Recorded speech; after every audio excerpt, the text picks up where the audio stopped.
పోరుబాటనే కేంద్ర ప్రతిపాదనను తిరస్కరించిన సంయుక్త కిసాన్ మోర్చా 21న రైతుల ఢిల్లీ చెలో 23 పంటలకు చట్టబద్ధమైన కనీస మద్దతు ధర ఇవ్వాల్సిందే, 3 పంటలకు ఇచ్చి మిగిలిన వాటిని గాలికి వదిలేస్తారా అని చెప్పేసి నిలదీద్దా. మొత్తానికి అయితే నిన్న కేంద్రంతో జరిగినటువంటి చర్చలు ఏవైతే ఉన్నాయో ఆ చర్చల్లో మళ్ళీ చర్చలు విఫలమైనట్టుగా మనం చూస్తూ ఉన్నాం. ఎందుకనంటే కేంద్రం కేవలం 3 పంటలకు మాత్రమే మొక్కజొన్న, పప్పు దినుసులు, మరొక పంటకు మాత్రమే మేము ఇస్తామని చెప్పేసి, పప్పులు, మొక్కజొన్న, పత్తికి మాత్రమే మేము కనీస మద్దతు ధర ఇస్తాం, మిగతా పంటలకు ఇవ్వమని అని చెప్పేసి మాట్లాడారు. మరి మొత్తం 23 పంటలకు చట్టబద్ధత కల్పించాలి, ఎంఎస్పి అంటే కనీస మద్దతు ధర అనేది ఇవ్వాలి అని చెప్పేసి రైతులు కొట్లాడుతూ ఉంటే 23లో 3టికి మాత్రం ఇస్తాం, మిగతా 20కి ఇయ్యము. అంటే చక్కెర, ఆ షుగర్ అండి, మన షుగర్ కేన్కి సంబంధించిన దాంట్లో మేము ఇయ్యము, లేదంటే పసుపుకు మేము ఇవ్వము. ఇట్లా అంటే దేశవ్యాప్తంగా పల్లీలు కానీ, లేదంటే పసుపు కానీ, చక్కెర కానీ, వీటన్నిటికి సంబంధించిన ఏవైతే ఉన్నాయో వాటన్నిటికీ మేము ఇయ్యము. కేవలం పప్పు దినుసులు, దాంతోపాటు మొక్కజొన్నలు, దాంతోపాటు కేవలం పత్తికి మాత్రమే ఎంఎస్పి ఇస్తామని చెప్పేసి కేంద్రం పెట్టినటువంటి ప్రతిపాదనలు అయితేనే వాటిని రైతులు తిరస్కరించారు. మొత్తం 23 పంటలకు తప్పకుండా మీరు కనీస మద్దతు ధర ఇవ్వాల్సిందే. దాంతోపాటు ఒకవేళ మీరు కనుక చర్చలు సఫలం కాకపోతే ఈ నెల 21వ తేదీన ఢిల్లీ చెలో కార్యక్రమం కంపల్సరీ కొనసాగుతుంది. ట్రాక్టర్లు వేసుకొని వచ్చేటువంటి ట్రాక్టర్లే మేము బుల్డోజర్లు ఎట్లా ఆపుతాయో కూడా మేము చూస్తామని చెప్పేసి వాళ్ళు ప్రభుత్వాన్ని హెచ్చరిస్తూ ఉన్నారు. ఎందుకు అనంటే ఇప్పుడు కనుక ఈ లోక్సభ ఎన్నికలకు ముందు కనుక మనం ఈ చట్టాల కోసం ఉద్యమం చేయకపోతే రానున్న రోజుల్లో ఢిల్లీలో మరింత పకడ్బందీగా వాళ్ళు ప్రభుత్వాన్ని ఏర్పాటు చేసుకుంటారు. కాబట్టి ఆ ప్రభుత్వం ఏర్పాటు కాకుండా ఉండాలంటే రైతులకు జరుగుతున్న అన్యాయాన్ని ఇప్పుడే ప్రశ్నించాలని చెప్పేసి వాళ్ళు కట్టుదిట్టంగా ఈరోజు ధర్నా చేస్తున్నారు, కార్యక్రమం చేస్తున్నారు. ప్రాణాలు పోయినా పట్టించుకోకుండా ఉద్యమం చేస్తున్నారు. వాళ్ళతో పాటు వాళ్ళ మహిళలు వచ్చి వాళ్ళ రైతులకు అండి పెడతా ఉన్నారు. వాళ్ళ రైతులకు ఏదైనా గాయమైతే వాళ్ళే డాక్టర్లుగా మారి వైద్యం చేసుకుంటున్నారు. ఇంత దారుణమైనటువంటి పరిస్థితుల్లో కూడా ఈరోజు వాళ్ళు ఉద్యమం చేస్తున్నారంటే కేవలం ఈ దేశంలో ఉన్నటువంటి ప్రతి రైతు గురించి ఆలోచిస్తున్నారు. ఈరోజు ఏమైందా వాళ్ళకు ఎందుకు లేస్తారని చెప్పేసి మాట్లాడుతున్నటువంటి, సిగ్గు లేకుండా మాట్లాడుతున్నటువంటి బీజేపీ నాయకులు చెప్తా ఉన్నాం. ఈరోజు వాళ్ళు పోరాటం చేసేది కేవలం పంజాబ్ కోసమో, హర్యానా కోసమో కాదు, దేశవ్యాప్తంగా ఉన్నటువంటి రైతులందరి కోసము. వాళ్ళు అసలు అడుగుతున్నదే కేవలం మేము పండించినటువంటి పంటకు మద్దతు ధర కావాలి. మేము లక్షల రూపాయలు ఖర్చు చేసి పండిస్తున్న పంటకు కనీసం 50,000 కూడా రావట్లేదు.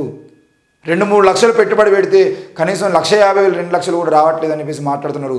మరి కనీస మద్దతు ధర లేకుండా మిగతా ఏం జరుగుతుంది? ఈరోజు 1,000 రూపాయలకు 1,100 రూపాయలకు కింట చొప్పున బియ్యాన్ని కొని 4,000, 5,000 రూపాయలకు బియ్యాన్ని వడ్డిస్తున్నారు, బియ్యాన్ని అమ్ముతున్నారు. అంటే 1,000 రూపాయలకు వడ్లను మీరు కొనుగోలు చేసి 4,000కి అమ్ముకుంటే 3,000 రూపాయల లాభమేమో ఏంటి రైతులకు పోవాల్సినటువంటి లాభం మొత్తం ఈరోజు రైస్ మిల్లులోకి పోతూ ఉంది. రైస్ మిల్లులేమో లాభపడుతున్నారు, రైతులేమో నష్టపోతున్నారు. మరి ఇట్లాంటి క్రమంలో వాళ్ళు అడుగుతున్నటువంటి మద్దతు ధర చేయడం చేతగానప్పుడు ప్రభుత్వంలో మీ ప్రభుత్వం రైతు వ్యతిరేక ప్రభుత్వం అని చెప్పేసి ముద్ర వేసుకుంటూ అయిపోతుంది కదా. డైరెక్ట్ చెప్పొచ్చు కదా, మేము కనీస మద్దతు ధర ఇయ్యము, మీరు ఏం చేసుకుంటారో చేసుకోండి అని చెప్పండి. రైతులకు మేము న్యాయం చేయమని చెప్పండి.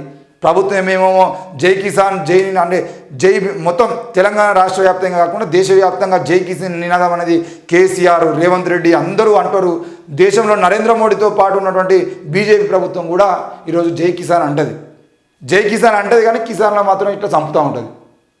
దయచేసి ప్రజలారా గుర్తుంచుకోండి, ఇది రైతు ప్రభుత్వం కాదు, రైతు వ్యతిరేక ప్రభుత్వం. ఇకపోతే కొత్త పదంలో వ్యవసాయం, రైతులకు ప్రభుత్వ ప్రోత్సాహం, సహజ సాగు, సిరిధాన్యాలపై దృష్టి కేంద్రీకృతం, ప్రపంచవ్యాప్తంగా అందుబాటులోకి భారతీయ ఆహార ఉత్పత్తులు అని చెప్పేసి నరేంద్ర మోడీ యోగా చేసుకుంటూ మాట్లాడుతున్నాడు. కనీసం ఇక మాట్లాడితే సిగ్గు లేదు, అవి ఇవన్నీ పదాలు మాట్లాడితే మనోభావాలు దెబ్బతింటాయి. కానీ ఈరోజు రైతులు ధర్నాలు చేసి నీ ప్రభుత్వంలో అన్యాయం జరుగుతుంది రాబాయ్ అని చెప్పేసి మాట్లాడుతూ ఉంటే నువ్వు కొత్త పథకంలో వ్యవసాయం తీసుకోవచ్చు. నువ్వు వచ్చి చేస్తావు వ్యవసాయం అంటే ఎద్దు లేకుండా, నాగలు లేకుండా, మిషన్లు లేకుండా, కార్మికులు లేకుండా, రైతులు లేకుండా నువ్వు చేస్తావు వ్యవసాయం?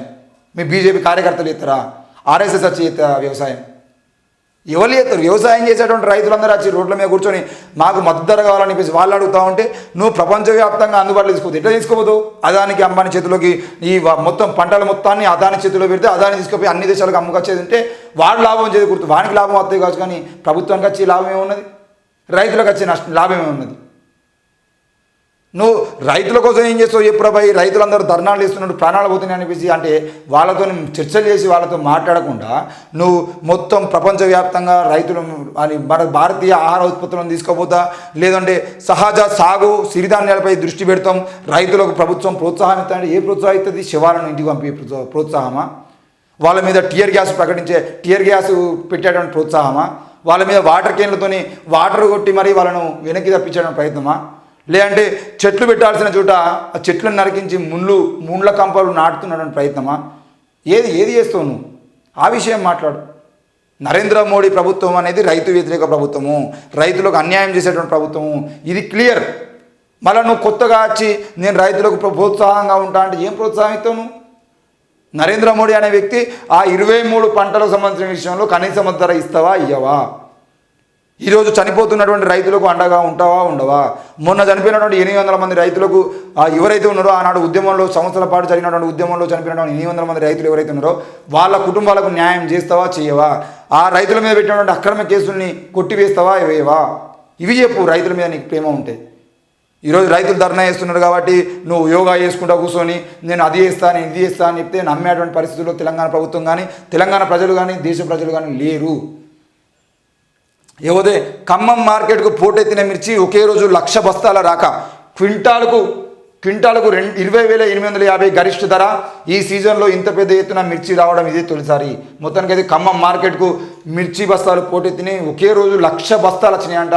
మరి 1,00,000 బస్తాలు వచ్చేది ఉంటే 20,000 రూపాయల ధర పలుకుతూ ఉంది. మరి కనీస మద్దతు ధర ఇచ్చేది వాళ్ళకి మరింత, ఎందుకనంటే మిర్చి పంట వాళ్ళు చేసి దాన్ని ఆరేసుకొని దాన్ని జాగ్రత్తగా బస్తాల్లో నింపుకొని తీసుకొచ్చి అక్కడ పెట్టిన తర్వాత కనీస మద్దతు ధర అనేది లేకపోతే వాళ్ళు ఆ పడ్డటువంటి కష్టం కూడా ఈరోజు అన్యాయానికి గురవుతున్నారు. కాబట్టి దయచేసి ఏ పంటకైనా మద్దతు ధర కావాలి. కాబట్టి ఈరోజు మిర్చికి రూపాయి ఎక్కువ వచ్చింది అని అంటే పెద్ద వార్త రాత్రు లక్షల రూపాయలు సంపాదించుకుంటారు రైతులు అని చెప్పేసి. ఆనాడు ఏంది ఒక టమాటో రైతు 1 కోటి రూపాయలు సంపాదించాలని పెద్ద వార్త రాసి మొత్తం ఛానల్ మొత్తం అటే తిరిగినాయి వార్తల చుట్టూ.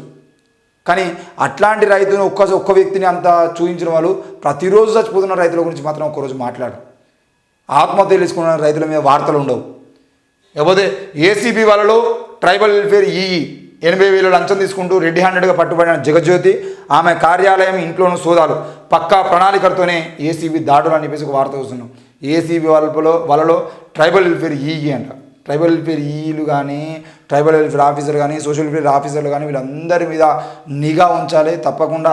వాళ్ళు ఎక్కడా కూడా, ఎందుకనంటే ఈరోజు ట్రైబల్ వెల్ఫేర్ సోషల్ వెల్ఫేర్ డిపార్ట్మెంట్లకి ఎన్ని కోట్ల నిధులు వచ్చినా కూడా మరి ఇప్పటికీ ఆ బిడ్డల బతుకులు కానీ ఆ ట్రైబల్ వెల్ఫేర్ స్కూళ్ళు కానీ లేదంటే ట్రైబల్ వెల్ఫేర్ డిపార్ట్మెంట్లో అభివృద్ధి చేయాల్సిన ప్రాంతాల్లో అభివృద్ధి జరగకపోవడం కానీ ఇవన్నీ జరుగుతున్నటువంటి అన్యాయాలు ఏవైతున్నాయో వాటి అన్నిటికీ అధికారుల మీద నిఘా పెట్టి, నాయకులు అధికారుల మీద నిఘా పెట్టి తప్పకుండా వాళ్ళు కార్యక్రమాలు ముందు కొనియాలి. ఎందుకనంటే ఈరోజు ట్రైబల్ వెల్ఫేర్ని అధికారులు కనుక లంచాలకు ఎగబడితే ట్రైబల్స్ ఇంకా ఆ ఆదివాసులు ఎవరైతే ఉన్నారో లేదంటే ట్రైబల్స్ ఎవరైతే ఉన్నారో వాళ్ళందరూ కూడా వెనుకబడతానంలో ఉండాల్సిన పరిస్థితి వస్తుంది. కాబట్టి ఎప్పటికప్పుడు ఆ ఖర్చు చేస్తున్న ప్రతి రూపాయి మీద సమావేశాలు నిర్వహిస్తూ ఆ అధికారులు ఎక్కడి వరకు అభివృద్ధి చేసిరు ఏం చేసిరు అని చెప్పేసి దాని మీద ఎప్పటికప్పుడు కార్యక్రమాలు చేపడుతూ ముందుకు పోవాలని చెప్పేసి కోరుతా ఉన్నాం.